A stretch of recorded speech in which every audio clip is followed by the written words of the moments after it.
Hello students, we have discussed about the basic properties of charges, that is additivity, quantization and conservation of charges. Also we have discussed the various methods of producing the charges by induction, by friction and by conduction. Now we have got the basic fundamental law of electrostatics that like charges repel each other and unlike charges attract each other. Means the two charges must be experiencing some force. But how much is that force? What is the value of that force? This problem was sorted out by Coulomb. In 1785, Charles Augustin Coulomb suggested a law that is called as Coulomb's law of electric force. He stated it in this way that the force of interaction means attraction as well as repulsion, whether the two charges will attract when they are unlike or the two charges will repel when they are like. So the force of interaction between two charges is directly proportional to the product of magnitude of the charges and inversely proportional to the square of distance between them. Now we consider that there are two charges Q1 and Q2 kept in air, separated by a distance r between them. So according to Coulomb's law, we are holding two charges, the magnitudes are Q1 and Q2. So the force of interaction, that is F, is proportional to the product of the two charges Q1 and Q2. That is F is proportional to Q1 and Q2, and it is inversely proportional to the square of the distance. That is F proportional to 1 upon r square. If we combine these two laws, two statements, so we find this that F is proportional to Q1 Q2 upon r square. Now we know that when we replace the proportionality sign with equality sign, so we have to place a constant, that is K we are using. So F comes out to be K Q1 Q2 upon r square. Here this K is termed as proportionality constant. It is termed as proportionality constant, whose value is 1 upon 4 pi epsilon naught in SI. We know the systems of unit, it is in SI, and 1 if the system of unit is taken to be CGS. The value of 1 upon 4 pi epsilon naught is identified to be 9 into 10 to the power 9 Newton meter square Coulomb minus 2.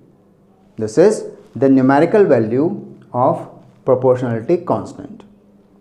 Now this is a new term for you, epsilon naught. This is termed as absolute permittivity of free space. Its value is found to be 8.85 10 to the power minus 12 Coulomb square Newton inverse meter minus 2. Now what actually is epsilon naught?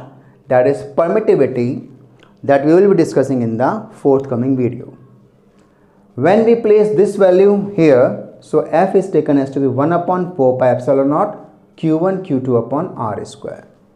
Remember that this value of the force is when the charges and the everything is in the terms of SI, international system. Secondly, the two charges are placed in air or vacuum. Why we are saying this? We will introduce another term, dielectric constant, in the next video. So this is how the Coulomb's law states the force between two charges. But here 2-3 points are important for the application of Coulomb's law. First point, that the charges which we are taking into consideration, they must be at rest. Remember, the moving charges are termed as the electric current, that will be discussed later on. Electric current means the charges are in motion in a certain direction. But here this force is applicable when the charges are at rest. First condition. Secondly, the charges should be point charges. What does it mean? Point charges mean the two charges or any one charge whose linear size, that means geometrical dimensions, are very less as compared to the distance between the two charges. Then the charges are taken to be the point charges. You can correlate it with that, the point source of light, as we consider the sun to be a point source because it is at infinite distance, very far off distance from the earth.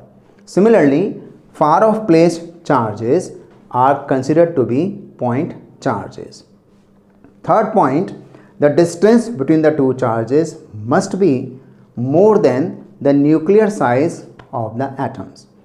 It is because we know that the size of nucleus is 10 to the power minus 15 meter atomic size, so nucleus size. So it is more because if this is less than that, then the nuclear forces will dominate the electrostatic forces. In previous class 11th, we all have come across the basic forces of nature, in which we have found that the strongest force of nature is the nuclear force. Very good. So nuclear force is the strongest force. So in that situation, if the distance between the two charges is less than the nuclear size, then the charges will, instead of repelling, will start attracting each other. So that is there. Now by this concept, we will try to identify the value of charge. How do we define 1 coulomb of charge? We discussed in the previous video that the charge on electron is 1.6 10 to the power minus 19 coulomb. What is that coulomb? So we observe the definition of coulomb, how we can work out. Take it Q1 is equals to Q2 and take it as to be 1 coulomb. Both are placed at a distance of 1 meter. Say, in that situation, force, in this formula, force will be equal to 1 upon 4 pi epsilon naught. Q1, that is 1. Q2, that is 1. Distance R, that is 1. When we solve it out, so we find that the force comes out to be 9 into 10 to the power 9 Newton. What does it mean?